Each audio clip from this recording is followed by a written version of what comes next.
ಹೆಂಗಸರಿಗೆ ಕೆಲವೊಂದು ಕಿವಿಮಾತುಗಳು. 1. ಒಡೆದಿರುವ ಬಳೆ ಮತ್ತು ಹರಿದಿರುವ ಬಟ್ಟೆಗಳನ್ನು ಎಂದಿಗೂ ಧರಿಸಬೇಡ.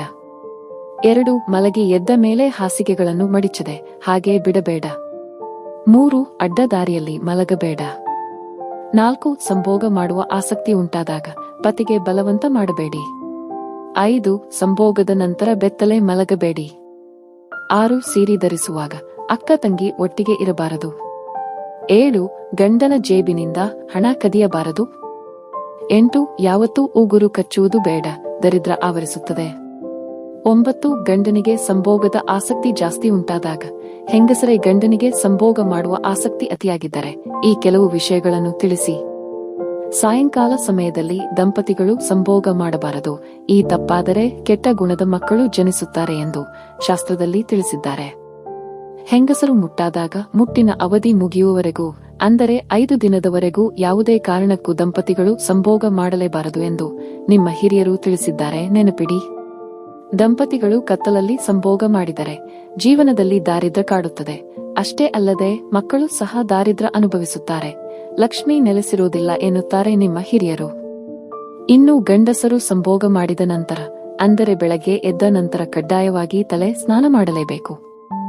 ಆರೋಗ್ಯದ ದೃಷ್ಟಿಯಿಂದ ಹೆಂಗಸರು ಪ್ರತಿ ಬಾರಿ ಸಂಭೋಗದ ನಂತರ ಸ್ನಾನ ಮಾಡಬೇಕು ಮತ್ತು ವಾರಕ್ಕೊಮ್ಮೆ ತಲೆ ಸ್ನಾನ ಮಾಡಿದರೆ ಸಾಕು.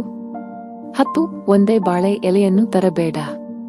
11. ಊಟ ಮಾಡಿದ ಮೇಲೆ ಕೈ ಒಣಗಲು ಬಿಡಬೇಡ ಹಾಗೂ ಕೈ ತೊಳೆದ ನಂತರ ನೀರನ್ನು ಜಾಡಿಸಬೇಡ. 12. ಮುಸ್ಸಂಜೆ ಹೊತ್ತಲ್ಲಿ ಮಲಗಬೇಡ.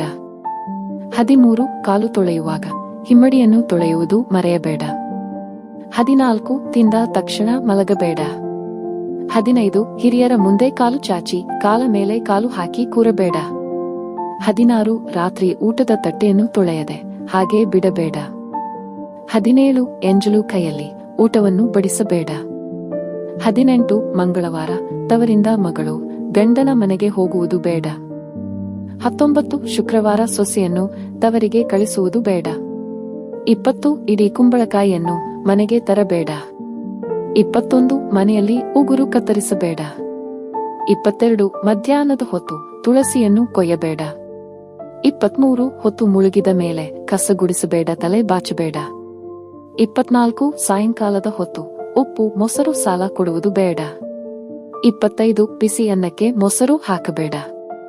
26. ಊಟ ಮಾಡುವಾಗ ಮಧ್ಯೆ ಎದ್ದು ಹೋಗಬೇಡ. 27. ತಲೆ ಕೂದಲನ್ನು ಒಲೆಗೆ ಹಾಕಬೇಡ. 28. ಹೊಸ್ತಿಲ ಮೇಲೆ ಕೂರುವುದು, ನಿಲ್ಲುವುದು ಅಥವಾ ತುಳಿಯುವುದು ಮಾಡಬೇಡ. 29. ಮನೆಯಿಂದ ಹೊರಡುವಾಗ ಕಸಗುಡಿಸುವುದು ಬೇಡ. 30. ಗೋಡೆ ಮತ್ತು ಬಾಗಿಲಿಗೆ ಕಾಲು ಕೊಟ್ಟು ಮಲಗಬೇಡ. 31. ಸಾಯಂಕಾಲದ ನಂತರ ಬಟ್ಟೆಯನ್ನು ಒಗೆಯಬೇಡ. 32. ಅನ್ನ ಸಾರು ಪಲ್ಯ ಮಾಡಿದ ಪಾತ್ರೆಗಳಲ್ಲಿಯೇ ಊಟ ಮಾಡಬೇಡ.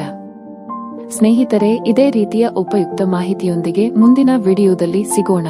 ವಿಡಿಯೋ ಇಷ್ಟವಾಗಿದ್ದರೆ ಲೈಕ್, ಶೇರ್ ಹಾಗೂ ಸಬ್ಸ್ಕ್ರೈಬ್ ಮಾಡುವುದನ್ನು ಖಂಡಿತ ಮರಿಬೇಡಿ. ಕೇಳಿದ್ದಕ್ಕಾಗಿ ಧನ್ಯವಾದಗಳು.